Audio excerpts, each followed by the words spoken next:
seat over there. We're now going to continue and do District 2 Board of Supervisors debate. And I'm not going to go through that whole spiel. Nice to see you.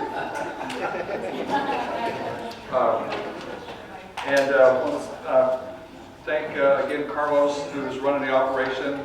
He's live streaming this on Facebook right now. And then our partners, the Merced Sunstar, Abby's here, and we're going to get her a copy of the tape, and she's going to put it on Merced Sunstar's website for folks to see. And we appreciate them being here. My name is Andy Krodick. I'm the local government relations guy, actually the local candidates committee, basically our PAC. And our government affairs director, Brian Rain, is going to be assisting. When he holds his hand up, that means that he's got 15 seconds left, and then the buzzer will go off. We're going to go in alphabetical order, and we're going to start with Mr. Aguilera. Okay, and you got 2 minutes to basically tell us why you should be elected to the Board of Supervisors, why you're the best candidate. Thank you for being here. Testing. Good microphone. So, first and foremost, my name is Ricky Aguilera. I'm a businessman. We have a local business here in Merced. This business has been running for over 20 years. I also am the general manager at the Merced Indoor Sports Center. And although I am the youngest candidate, I am also the oldest resident of District 2. I did not have to move into District 2 to run for office. With that being said, I love Merced. Merced is my home. I love everything about it, campaigning, going through residents, talking to people. I love it. I'm talking to people, and as I'm talking to them, I'm seeing families go through, and they're greeting me by my name already. So I don't have to establish a relationship with my community. I believe that I've already have a good reputation with this, with Merced, with this community.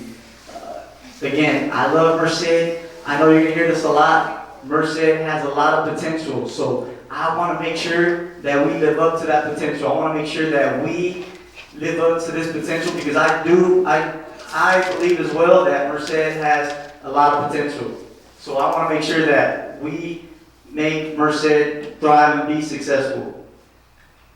Thank you. Thank you very much. And Mr. Berger. Absolutely. My name's Angel Bergen, and I'm the oldest candidate. So at first I was kind of caught off guard with that, but I like to believe that there's a level of wisdom that comes with experience and age. I'm 39 years old. Currently I'm the Dean of Students at Stone Ridge Christian School. It's a local private school. It's been in our area for about 25 years. I'm also a pastor at Yosemite Church. I've been at Yosemite Church for the past 8 years. I've served on staff, both full-time and part-time. I speak weekly to a congregation of Spanish speakers of about 80 who gather weekly. I'm a family man with family values. My wife and my son are here with me today. Now, if you could just wave your hand. This is my wife, Nally, and my oldest son, who's a senior at El Capitan High School. And ultimately, I'm seeking to run because I feel that I have a relatable story. I think that many of us who are in this room, people who have read the articles that have been written of who I am and my upbringing and where I come from, there's a relatability that takes place. I believe that I see the same things that we all see. We have recognized that in this season, in these past few years, we've had an increase in homelessness like never before. I see that. I see that in our district and in our county, we can better provide homes for and provide or raise people to become homeowners. I seek to promote education. I'm a big believer in education, and ultimately, I'm looking to create change in the things that we all see within our county. I want to help fix our county roads. I want to commit to that and sustain economic development. So my name is Angel Bergen. I'm very grateful to be here today. Thank you. Thank you, Mr. Bergen. Supervisor Moore. Thank you. My name is Lee Lohr, your County Supervisor, District 2. And many of you know I am a mom of 2 adult children and two teenagers. longtime volunteer here in Merced and Merced County. When I ran in 2016, I promised new energy, new leadership, and a new vision. I talked about the county as an organization and the county as a community. And I talked about the county in those two aspects to address safe neighborhoods, efficient development, and Merced County as the economic engine. After taking office in 2017, my commitment has been to demonstrate what shared leadership looks like in creating the prosperity that we want in our community, as well as delivering on those promises. I implemented an annual process led by volunteers where they hold the county accountable, increase transparency, and increase the quality of care in our community. I also implemented the People's Budget, where residents engage and decide how to spend public dollars. We know that when residents engage in how their community develops, we will have safer neighborhoods, more efficient development, and we will create ourselves to be the economic engine. My time in office, I have partnered with local nonprofit organizations, and I launched an interactive children's museum with community members set to open this year. All those activities are addressing safe neighborhoods, efficient development, and it will put Merced and Merced County in a position to be the economic engine in the Central Valley. Thank you. Thank you, Supervisor. Mr. Pedroso.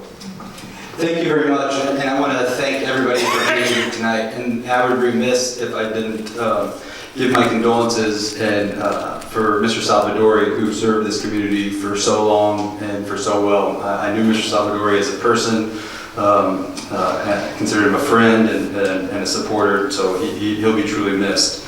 You know, one of the things that's been brought up a couple different times is, you know, about not being the longest person living in District 2 or moving to District 2. And my thing is, I may not be the longest resident in District 2, but I'm the person that has the most experience in elected office.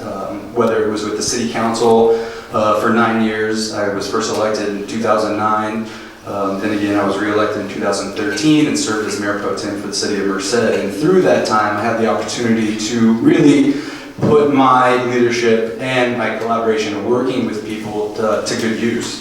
Some of the things that we were able to accomplish, I championed Campus Parkway and the extension of Campus Parkway, especially with Phase 2, and I was happy to be at the ribbon cutting for Phase 2. You know, I was on the committee for the City of Merced working with the county for revenue sharing. I was on the committee for Measure V and fighting to make sure that it passed, and then also creating and maintaining sustainable budgets and working with my colleagues within the City of Merced to make sure that happened. I've lived in Merced County my entire life, and I believe that we are right on the cusp of getting stuff done. You know, there's a lot of potential here in Merced County, and the unfortunate thing is we haven't met that yet, and potential is both a positive and a negative. It's positive when you act on it, it's negative if you don't. We need a supervisor that can communicate, that's accessible, and that's willing to listen in order to get the job done, and that's why I believe I'm the best person for the job. Okay, thank you. We'll jump into the questions. Like I told the last group, I've talked to either Brian or myself has met or talked with every candidate, and they have an idea what the topics are, and obviously it was live stream, so they could have been sitting home watching them. We tell them that we want them to be informed on the subject, and we talk about issues related to housing. We're not here to talk about welfare reform or, you know, what the CEO is making a year. It's really about the housing issues. So the first question is going to go to Mr. Aragon. The Merced County Association of Realtors strongly opposes rent control, but rather we believe that if cities and counties simply encourage more housing units to be built, rents will be kept lower by simple supply and demand.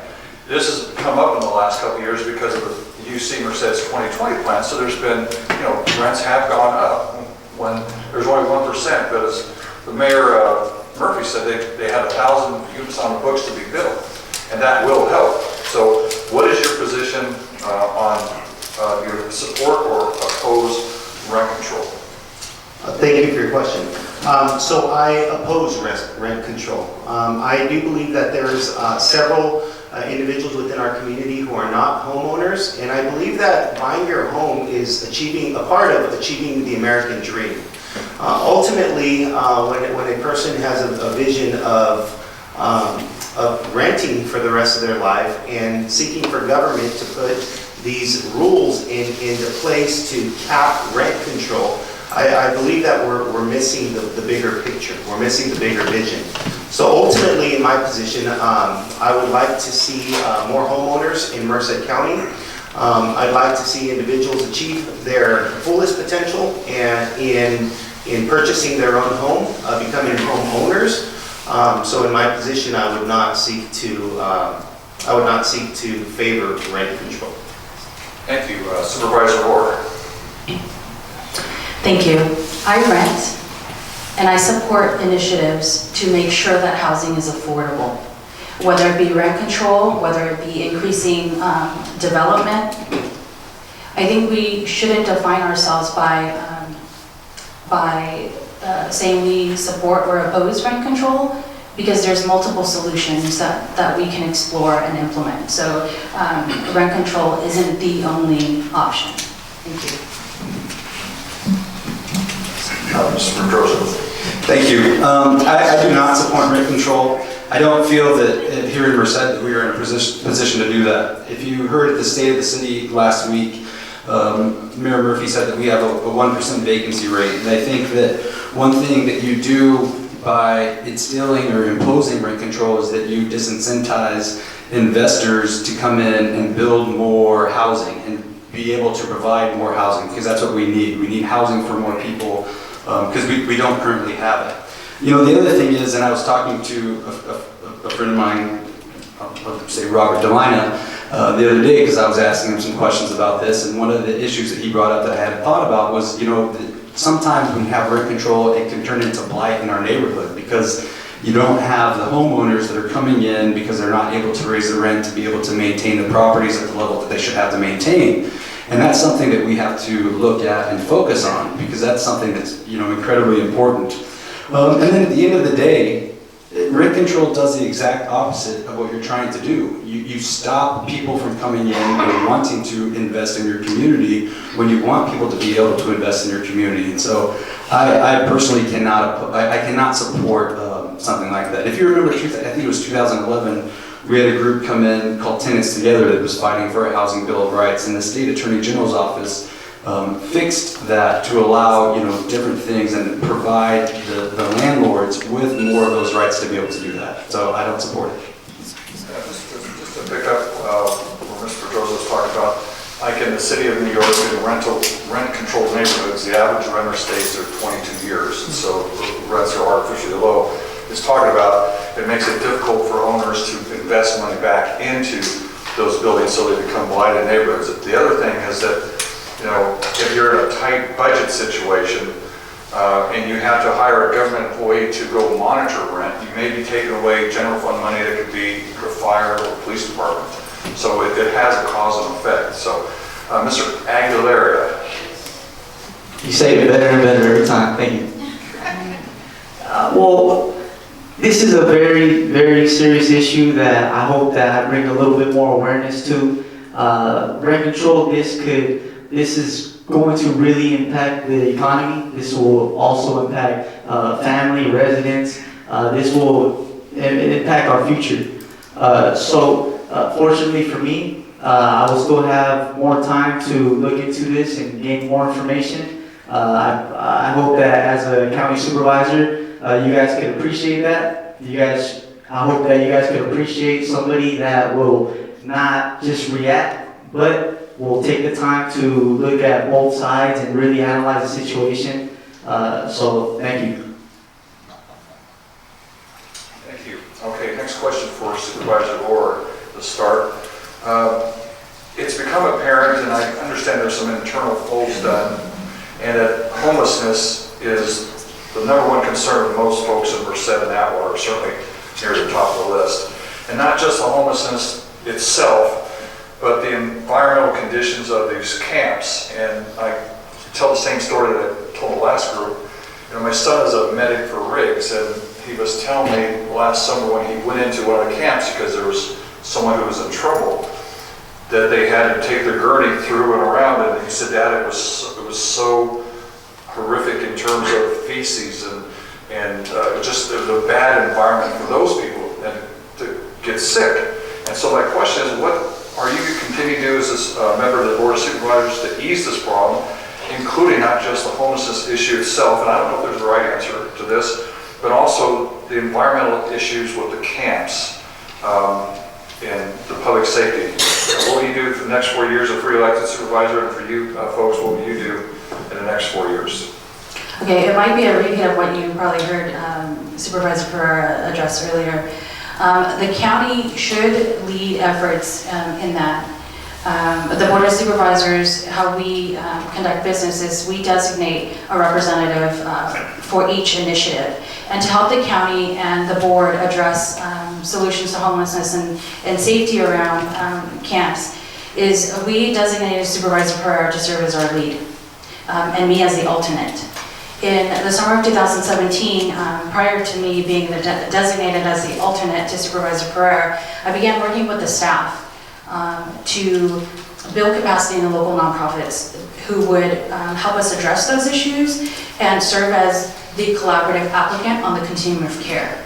And in respecting the role that Supervisor Pereira plays as our lead to addressing and implementing solutions to homelessness, I have stepped back and I meet with members of the continuum of care as well as residents and business owners to facilitate solutions. Because the county can't do it alone, the city can't do it alone, we all need to work together to make sure that we're all on the same page, implementing solutions that work. And keep in mind, we can't have a master chef. We can't have more than a few master chefs in the kitchen. That will just really ruin the recipe. Thank you.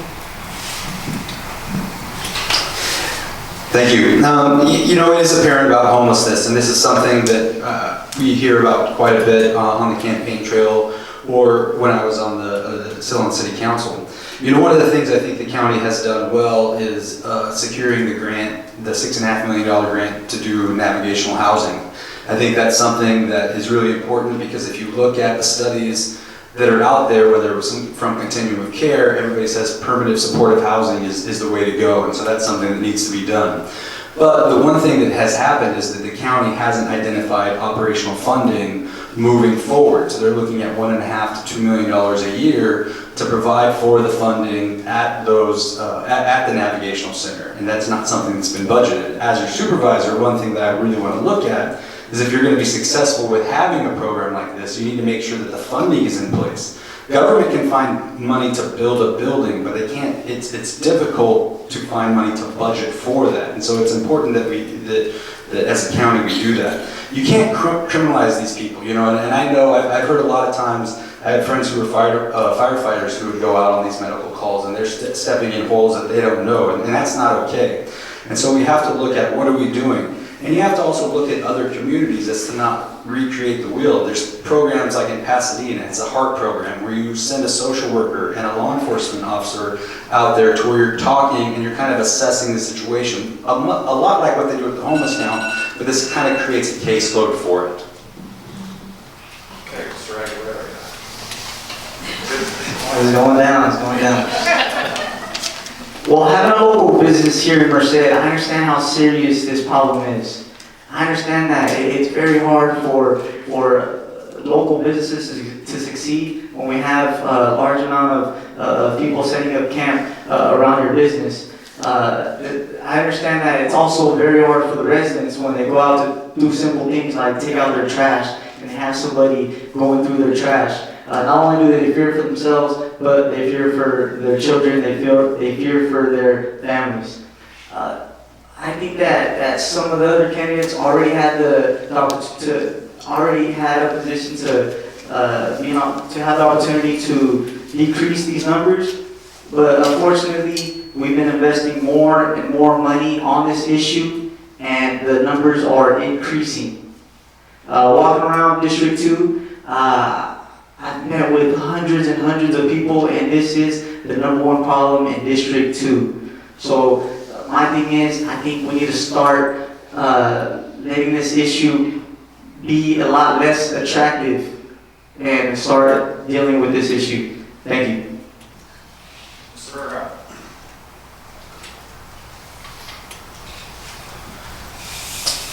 At a previous debate, I had an opportunity to share with the audience that I'm the only candidate that has been homeless, both as a child and as an adult.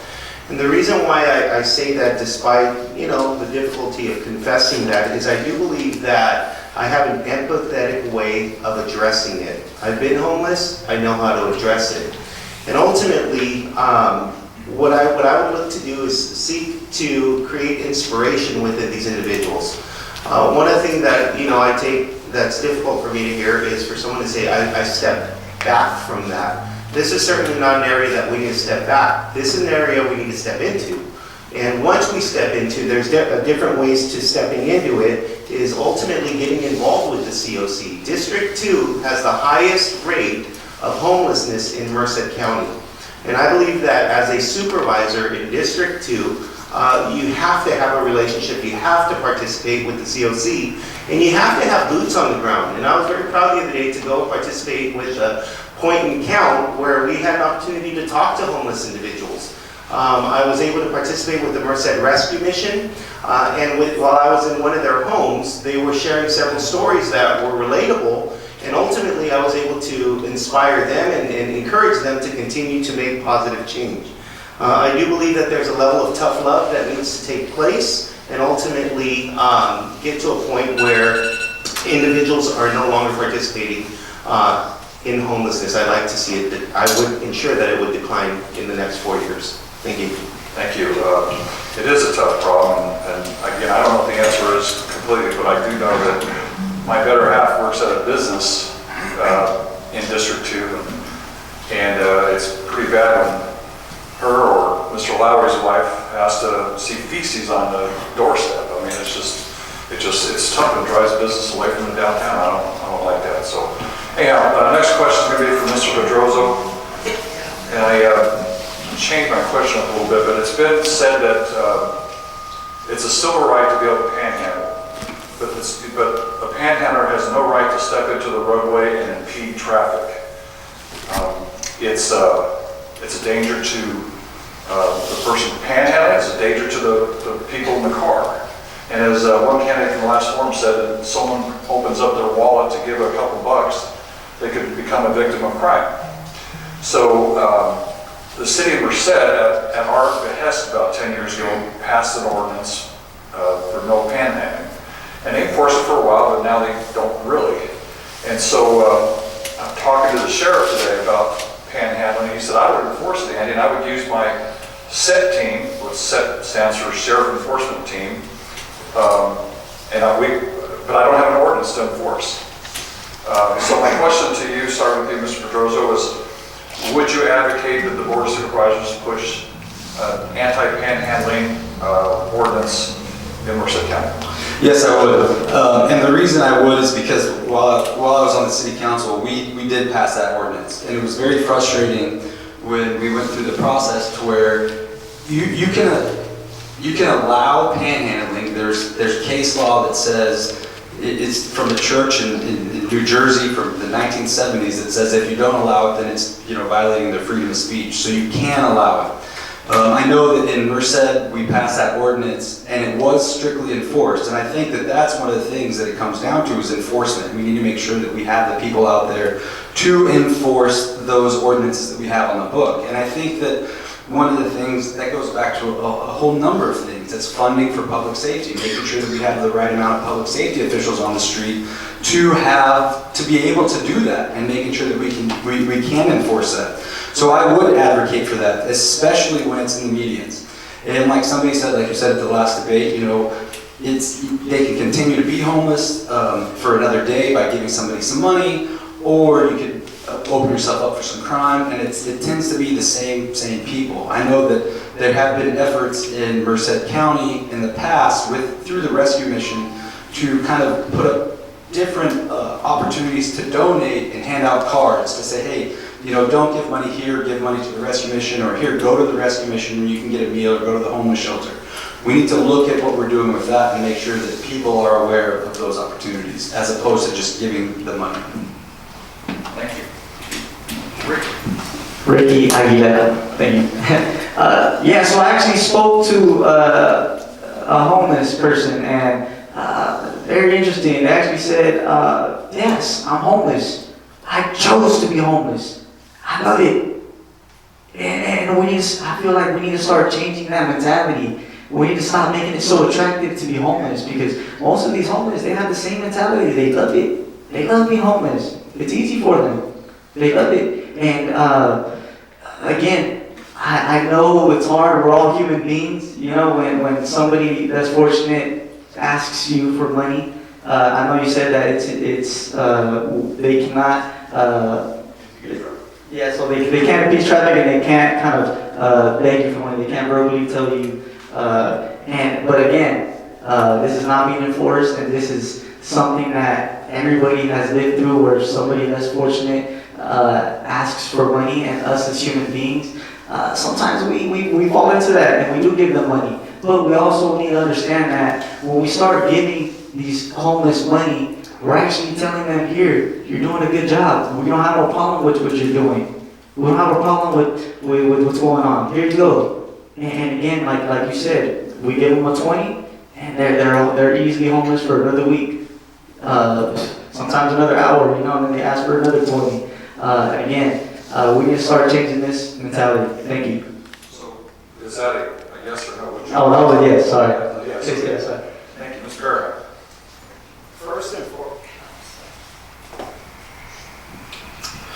First and foremost, I need to fervently disagree that people want to be homeless. I don't think that's the case at all. And if there's a person out there that wants to be homeless, I think that there's agencies that can help with those types of circumstances, so individuals do not have to be homeless. Regarding the ordinance, I would certainly be in favor of the ordinance. I got to tell you that, and many of you may know, I was endorsed by Sheriff Vernon Warnke. I was very appreciative of his endorsement, and I seek to fully support our law enforcement agencies in regards to decreasing homelessness, and ultimately not allowing for it to be allowed in our county.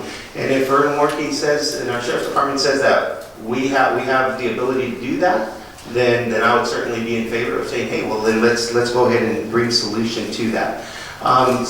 Several years ago they had the hand up, not hand out, I recall. And I remember there was several individuals from churches and different nonprofit organizations participating with that.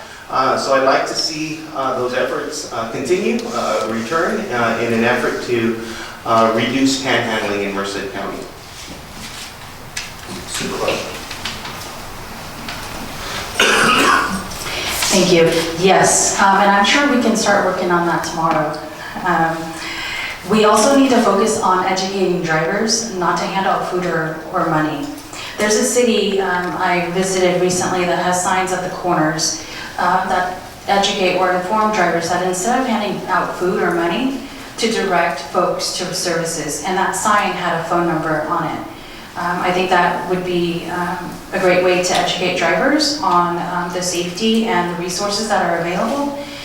And let me remind folks that one person can't do it all. I want to be clear that I stepped back from being the lead of the Board of Supervisors and the county's lead, the county's designated lead in homelessness. The work has not stopped. There is work and efforts outside of the continuum of care to help address homelessness. Thank you. Okay, next question be to you, Mr. Aguilera. I'm trying. You didn't ask me before the meeting that my pronouncing right. Every election cycle, there seems to be another school bond on the ballot. This year is no exception. This does not question, or this question does not imply that there's not a need. Okay. Measure J. Do you support this bond measure? As I understand it, it would tax homeowners an additional $25 per thousand, per 100,000. And I want to emphasize that our association has not taken a position on this, and I don't know if we will or not. But the proponents of the Measure J for Merced College say that it's badly needed to upgrade vocational and job training classrooms, facilities, technology, and equipment to prepare students for good jobs. And there's a whole litany of areas, leaky roofs and rusty plumbing. And Merced calls old. I mean, I'm sure, I have no doubt, and also the advocates for it say that it will help them get matching funds from the state. The opponents of it say that we're already paying for Merced College 2002 bond, and they still have $15 million available from that bond. And Merced College recently lost $3.8 million in state funding because students aren't meeting state mandated performance standards or measures. From 2009 to 2018, enrollment decreased at Merced College for 12%. So the question is, do you support Measure J? And again, I'm not saying there's a wrong answer, I just want to know where you're at. Okay, well, where I'm at currently, I actually got a chance to sit down with Chris Patelli before this kickoff, and we had lunch with him and a few others. But unfortunately, we started talking off topic. This was supposed to be for this, but we got off topic and we didn't get to speak to the details. We have a meeting tomorrow, and I'm planning on getting a lot more details and a lot more facts on this. Yes, that's where I stand right now. Tomorrow I have a meeting, so I'm planning on getting a lot more information from Chris Patelli, the president of Merced College. Thank you. Thank you. Ms. Berger. Quick survey, how many of you guys ever attended Merced College? Or know someone who has attended Merced College? Look around the room, I'd have to say that's about 90%. I want you, personally, I'm in favor of of Measure J. I do obviously realize that there's a tax increase that is attached to that, or is the bulk of it, but at the same time, I really do see this as an investment into our community. With that being said, specifically speaking to the Realtors Association here today, strong education and programs increases home value. Strong education and work and programs increases the value of homes. And for that reason, I am in favor of Measure J. I want to see our college thrive. I want us to be an attractive community, attractive by our college and not by our homelessness. And I want people to be able to come to this area, especially being a representative in District 2. Obviously, we represent the whole county as a whole, but we would see that being built and those changes, a large part of that taking place in District 2. So for myself personally, I'm an advocate for Measure J, and I'd like to see it get passed. Thank you. Thank you.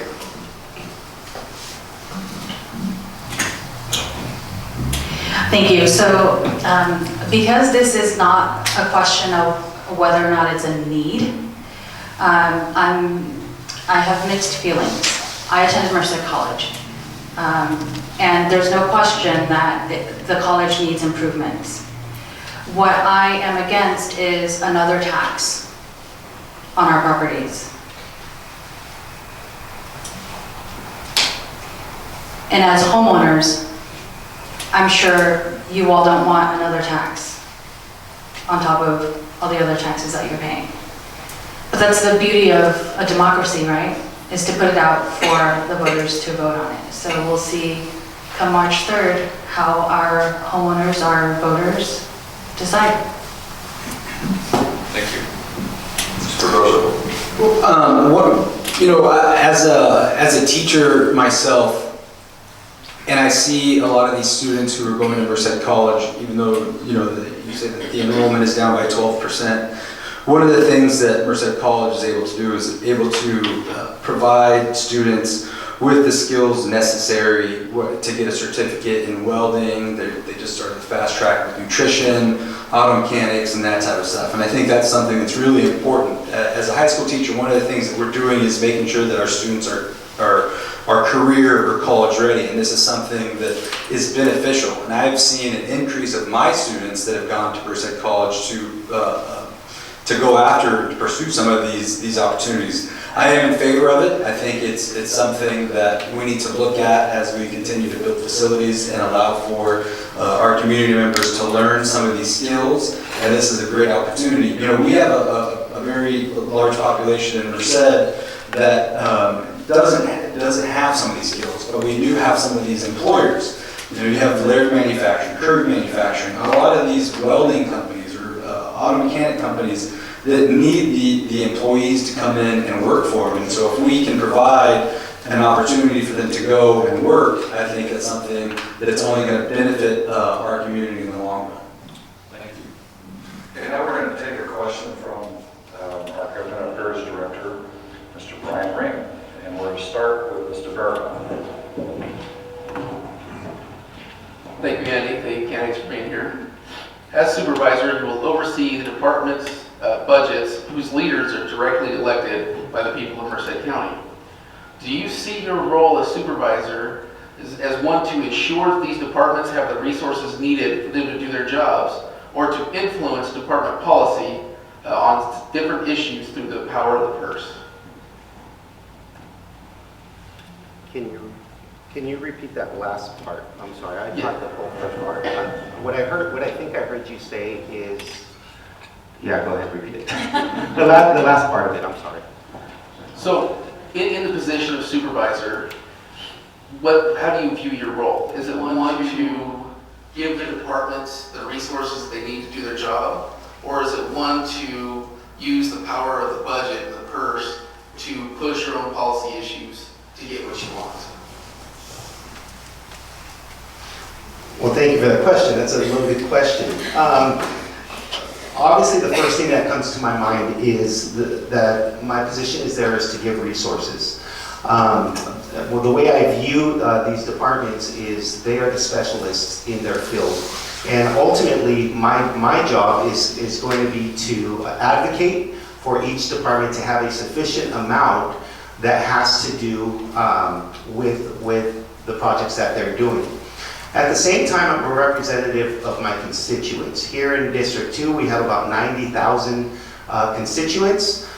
So with that being said, you know, we do have, I guess you could say, priorities. For instance, today we're talking about homelessness, we're talking about economic development, we're talking about fixing roads. So with all of that said, I think it's imperative to have an ongoing relationship with these departments and department heads, but ultimately to respect the work that they do. And be sure to advocate that they have the sufficient amount of funds to do their job well. Thank you. I have not looked at elected county department heads as electeds when discussing the budget. Because they're a department head, we need to, we're a team. We need to work together to address the issues that we have. Because it's not their issues, it's our issues. And that has been my practice. My practice has always been a plan. So if you have a plan that shows the need, or if you have an ask and you have a plan and it's feasible, then I support that. And if you look at the history of our current board, I don't believe we've denied any elected department heads based on the power of the purse strings. Mr. Pedrosa. Thank you. You know, I think budgets need to be done collaboratively. I think you need to work together to make sure that, you know, you have the line. You know, what's the bottom line? What is it that we need to meet to be able to provide the services that are needed for the people in the county? And I think that's something you have to look at. But not all the department heads are elected department heads. Take, for instance, the fire department, CAL FIRE for Merced County. You know, they're currently at 1.0 staffing. That hurts safety within the community of Merced. And so they don't have an elected department head, so they have to have somebody to advocate to make sure that we are providing the safety that's necessary for them to be able to do their job in a safe manner and also protect the community. The sheriff is an elected position. You have to be able to work with him in conjunction with the numbers that we have to make sure, again, that you are providing the services that are needed for ongoing, for the fiscal stability of the county moving forward. And that's the only thing that you can ask for. And that's the only thing, I mean, that's how you run a budget in your house, and that's how you should run a budget in government. This is what we are, this is what we have, this is what we can spend, and we get the people that are the professionals that know what they're talking about and what they're doing to come in and say, hey, this is what we need in order to provide these services.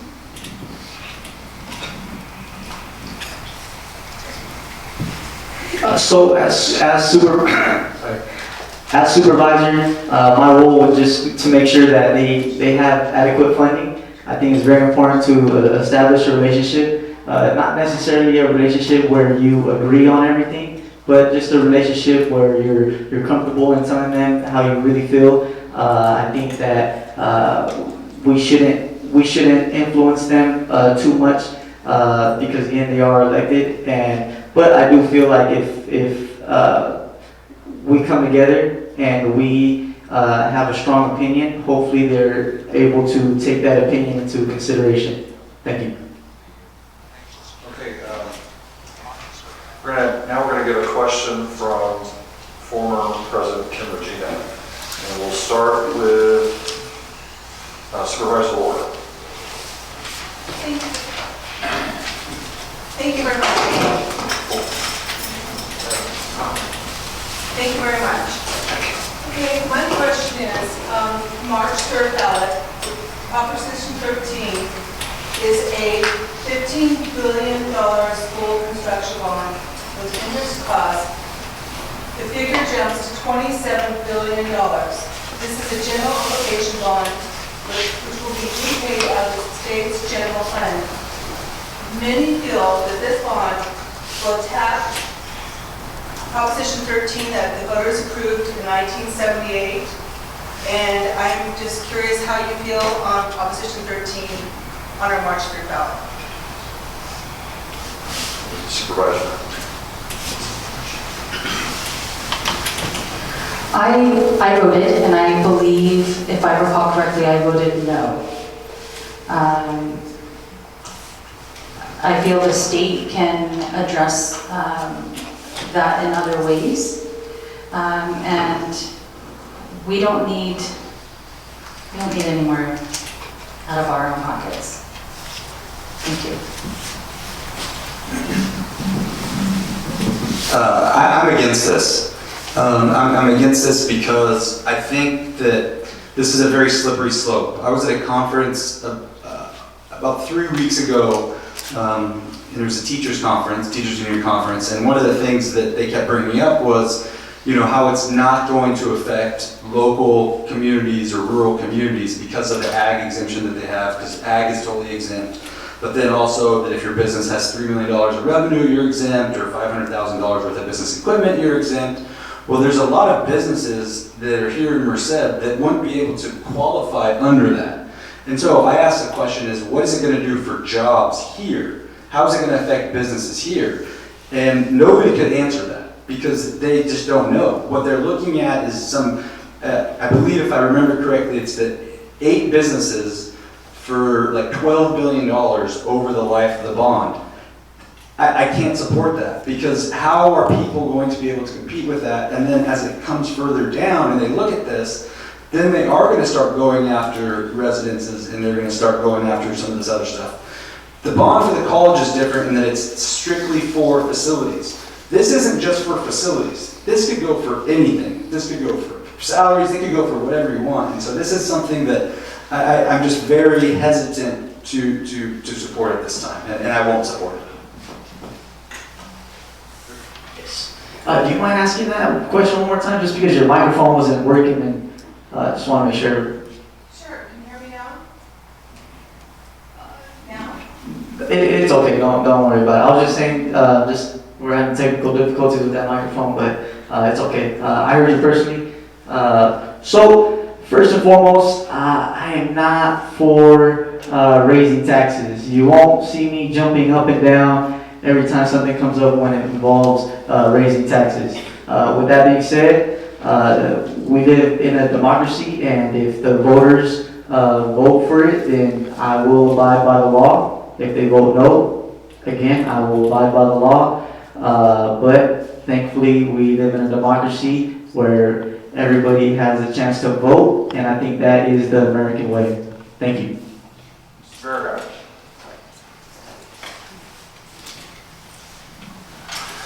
No way on Prop 13. That's my short answer. This is an area, it was interesting when I received my ballot. I saw Prop 13 and I saw Measure J. I do seek to promote education, but I believe that Prop 13 is not the way to do it.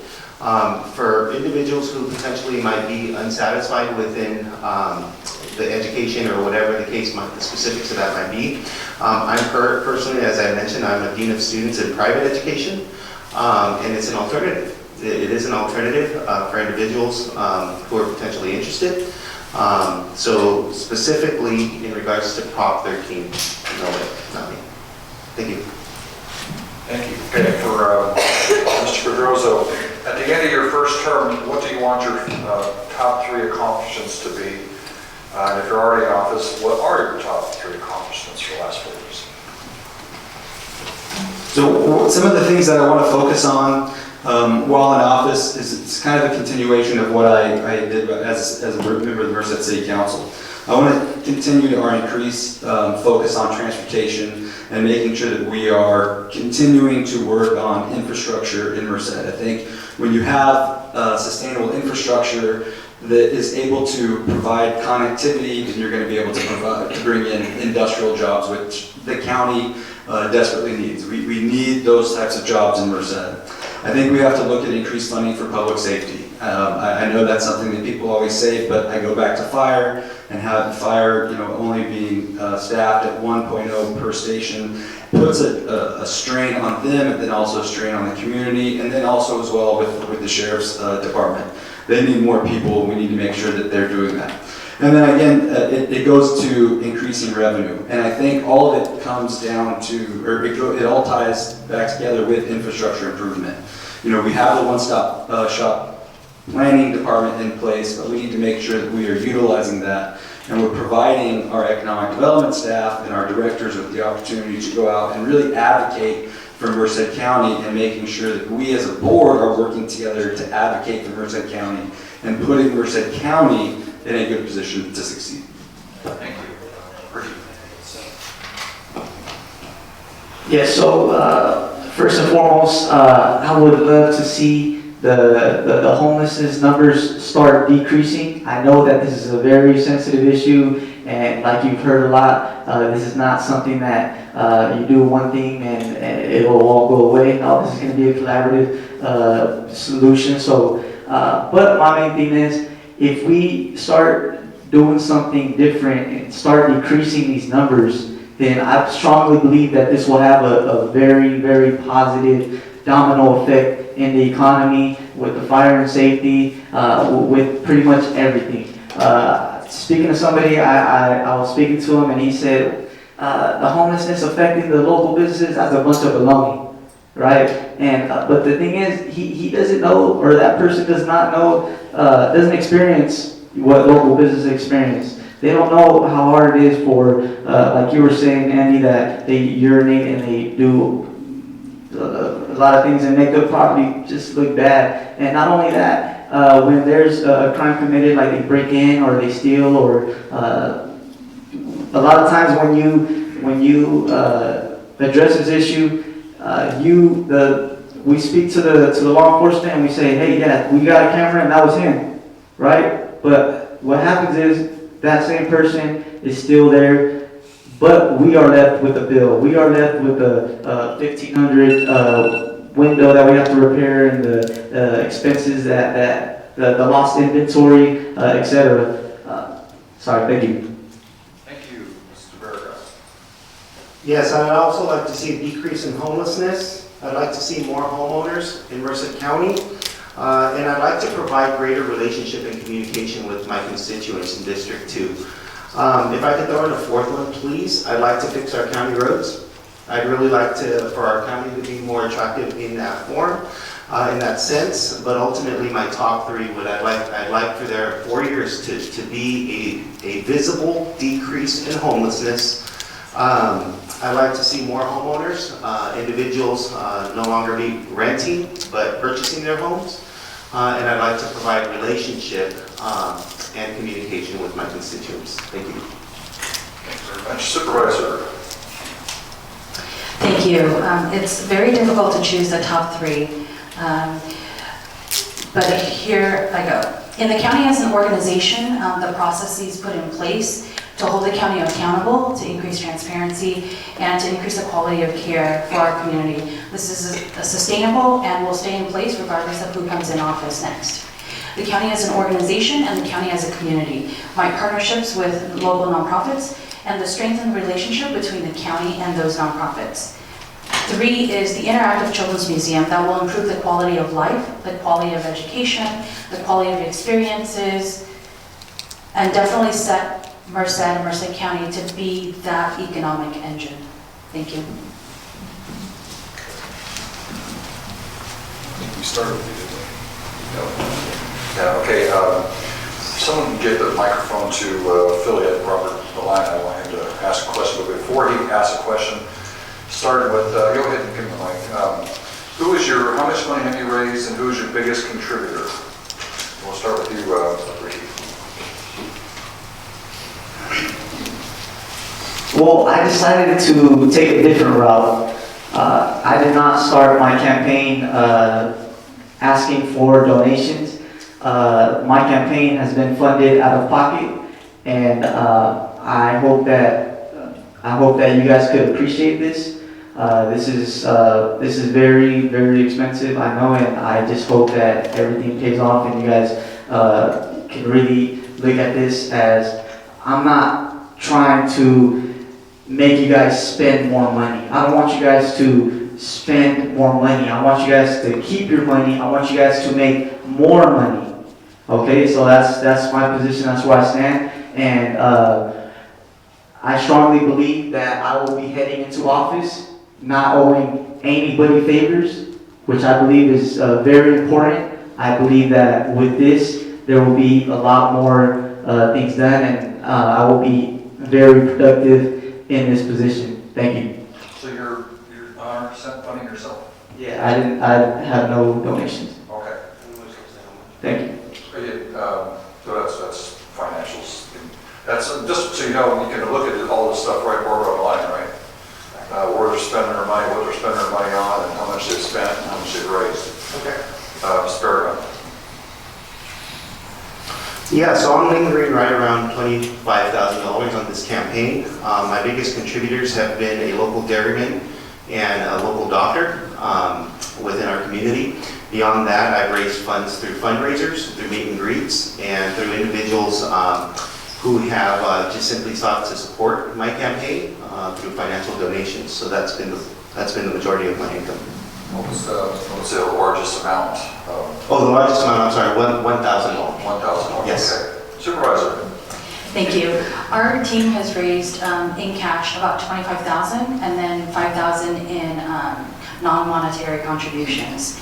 My largest contribution is from the union, the Carpenters Local 152, $2,000, followed closely by a UC professor, a retired nonprofit executive, and a local farmer, each at $1,000. My goal in the last campaign and this campaign has been to show future candidates that Merced cares, and voters as well as volunteers will come out to volunteer for you based on your character, your vision, your drive, your work in our community, and not by how much you raise. So yes, you do need a minimum to do the outreach, but if the community wants you in office to represent them, they will volunteer and donate. Our volunteers and donors have shared that same goal. I don't want money to be the reason why great people do not run for office. Thank you. Mr. Pedroso. Yes. So this is a good question, since as it was mentioned, all of the money that we've raised, whether it be self-funded or through family members, has to be documented. And I would encourage anybody to go to the county website and look at, all of that, because it's very transparent. You have to make sure that it's very transparent. And so when it's up there, you can really see. And unfortunately, when you run for office, this really is, one of the necessary evils. Campaigns are expensive. To make sure that you're getting out there, that you're doing everything that you can for voter outreach and to talk to people. So far, my campaign has raised close to $40,000. I think at last we were at 38. And although for sure when I turn in our paperwork that's due next week, where exactly we're at with the final numbers for this month. My biggest contributions have been, there's been one of the doctors here in town, And then also the North Valley Labor Federation, one of the doctors has contributed $2,500. It was Dr. Lactaretti who supported my campaign, and then North Valley Labor Federation with $1,500. Fantastic. Okay. Mr. Robert Delana, another question for these guys. And Robert is one of our wonderful affiliates. Just say more? Yeah, there we go. So I want to circle back a little bit to public safety. Public safety is a pillar of successful communities. What changes, if any, would you make to ensure that our sheriff's department specifically has the deputies, correctional officers, and tools that they need to keep us safe? That's you. Sorry.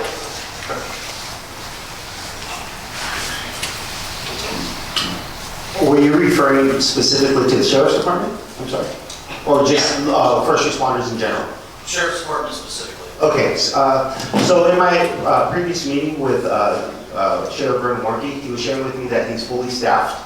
I was very grateful for that. He talked to me about how he was able to achieve that and how Merced County Sheriff's Department has now become an attractive place for people to come and is now able to pay wages where individuals from surrounding communities come over here and want to be a part of that.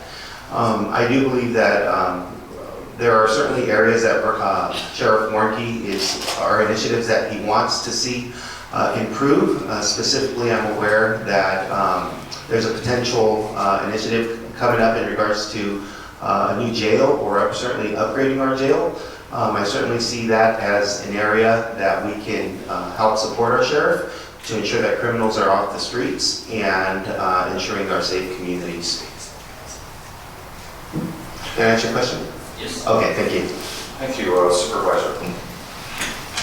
Thank you. The sheriff came to the Board of Supervisors and said, this is a need, and the need is a raise, a 10% raise for our sheriff's deputies, so that we could hire and be at 100% staffing.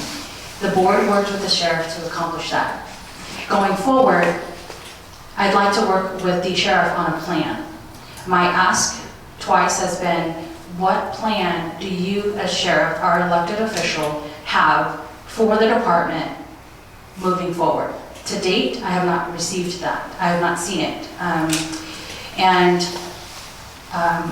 I didn't ask the sheriff for endorsement. I know I won't get endorsement because one of the first controversial decisions I made, and I felt that it was the right decision, he disagreed with. And I respect that, but this county is our county, and like I said before, we need to work together. And I'm always open to working with the sheriff. Thank you. That's a great question, because I think one of the things you have to look at is public safety is always number one when it comes to public conversation and public discourse, especially in forums like this. And I'll be 100% honest, I'm not 100% sure on what we can do or what the sheriff needs and what the sheriff department needs. I've had conversations, side conversations, but I do know that they did get a raise, which is great. And they're fully staffed, which is great. But you can always use more. And so we have to make sure that we are looking at avenues and areas on how we can increase, patrol, how we can increase different people in the different areas. And then I know that the jail is something that has been worked on quite a bit, and that's something that they've looked for and gotten money for building a new jail and improving this current jail, but for whatever reason it's been stalled in the process. And I think that that's something that needs to be looked at, because that's something that I've heard from the sheriff and the sheriff's office management, and something that we need to do.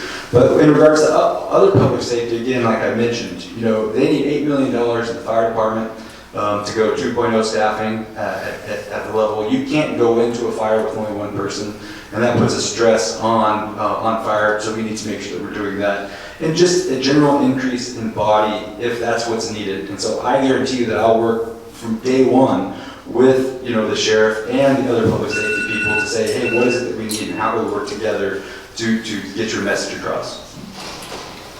Great. Yes, so I strongly believe that public safety is very, very important. I'm sure all of you guys could agree. We want our residents to feel safe and secure in a place where we call home. I know that Merced has been labeled as one of the worst cities when it comes to crime. So what I want, and I know from my last, according to my last research, the number has been decreasing. So I want to make sure that this trend continues. I want to make sure that we get rid of this label of Merced being the worst city regarding crime. And I will do my best to work with the sheriff in the county to make sure that this trend continues and we have a safe community. Thank you. Okay, I was talking with the sheriff today. I think he will be hearing from him because and he's very pleased. I'll say he has a lot of his tools, but he said he's running out of overtime because the guys are working so hard, which is usually an indicator you need more bodies. So it's great news to hear there's people who actually want to work there and it's fully staffed. His budget, he did mention about overtime. Okay, so I'm going to ask one more question and we'll wrap it up. This should be just a quick question. Some have advocated on the Board of Supervisors and on the MCAG board that occasionally there should be a nighttime meeting so folks who work day jobs can attend. What is your position with holding occasional? And I understand you're doing some town halls and that's great, but what's your position on holding occasional Board of Supervisors meetings and MCAG meetings at night? And start with you, Supervisor. I have advocated for and voted to have some meetings in the evenings. I've also asked the board to hold meetings throughout the county. When I came on board in 2017, we had one meeting in Snelling and one in Los Banos. And I continue to advocate for that. Unfortunately, the majority has one where we keep the meeting times where they are today. Thank you. As someone that was on the city council for 9 years and went to meetings from 6 o'clock to whatever, I'm fine with that. I think it's really important. One of the things that we fought for as a city council was to increase transparency, and I fought for increased transparency because I think it's really important that the citizens know what's going on.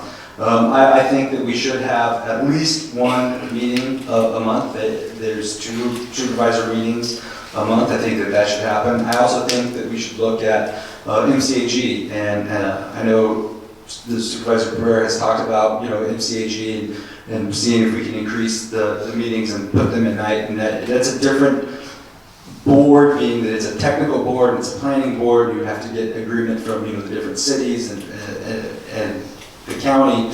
But I do think it's important for increased transparency that we try to hold at least one meeting a month at the Board of Supervisors.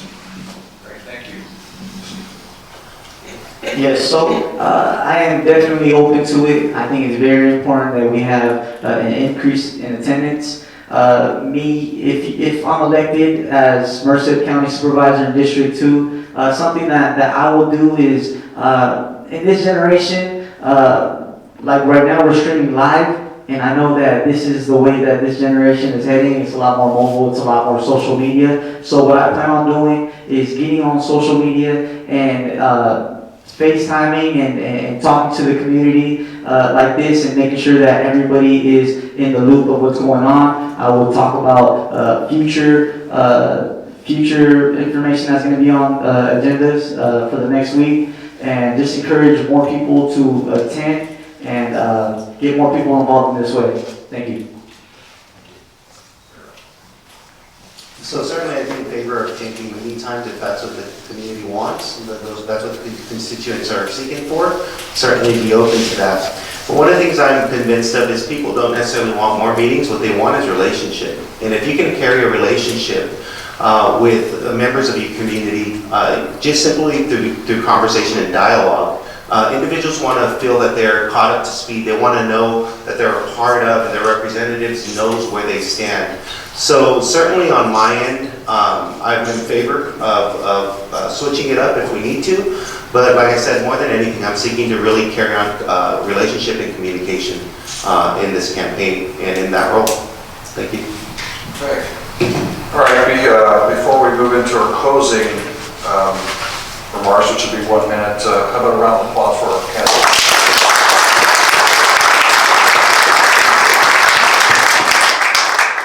We certainly hope you enjoyed this, and this fall we plan on doing Merced City Council, Avalar City Council, and maybe if there is a runoff, maybe one more for supervisors debate.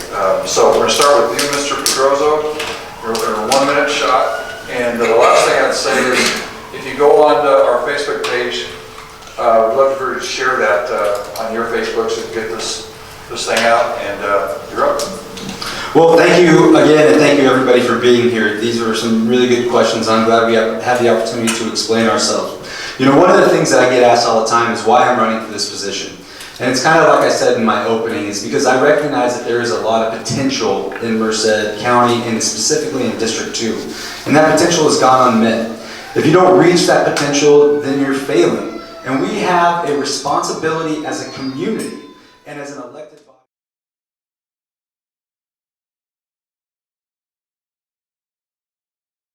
Being on the city council, from volunteering in the community, of identifying problems and then working collaboratively with partners to get those problems solved. Not just for tomorrow, not for today, but making sure that we don't see those problems 5, 10, 15, 20 years from now. I'd encourage you to contact me. My phone number is on my flyer. My phone number is on my website, pedroso2020.com. It's my personal cell phone number, my personal email. That's one thing that I really much care about. I want to be open and communicate with you and know that you can talk to me whenever you have a question. Thank you.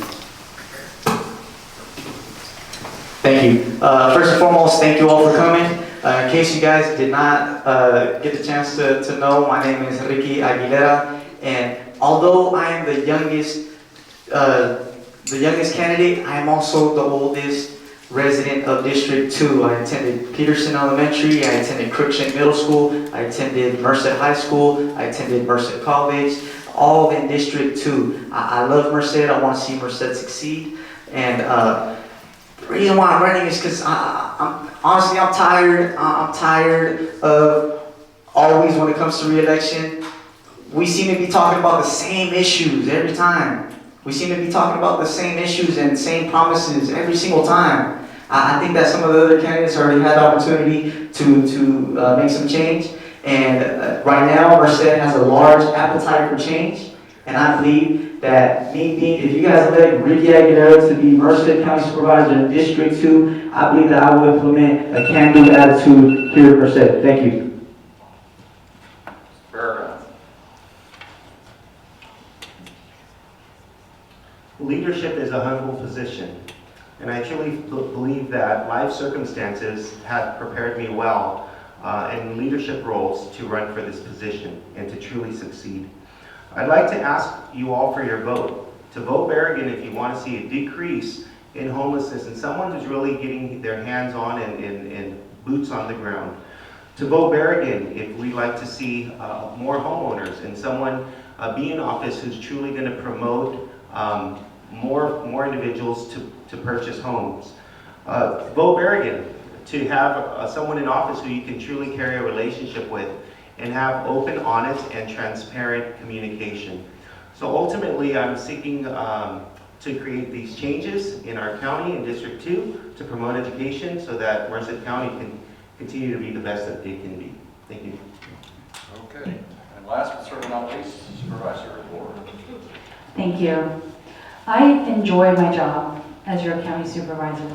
I love it. Sure, there are headaches, especially when I feel I do the right thing, even when it's unpopular. As your county supervisor, I'm working with partnership. I'm working in partnership with my colleagues on the board to focus on the given of increasing public safety, fixing roads, solutions to homelessness, sustainable economic development, and we've increased ways in which we communicate with our community. I work with and develop residents to put in place sustainable opportunities and sustainable solutions. The work that I have done with residents as a longtime volunteer and the work that I am doing as your county supervisor is strengthening our community to sustain our economy and grow new opportunities. We know that it takes time to improve our community, improve our environments, to improve behavior. I ask that you invest in me for another term. This year, we're opening a children's museum. In my next term, I will open a space for young people to be paid and employed. Thank you. Okay, this concludes our debate. Thank you very much for attending. Congrats on being an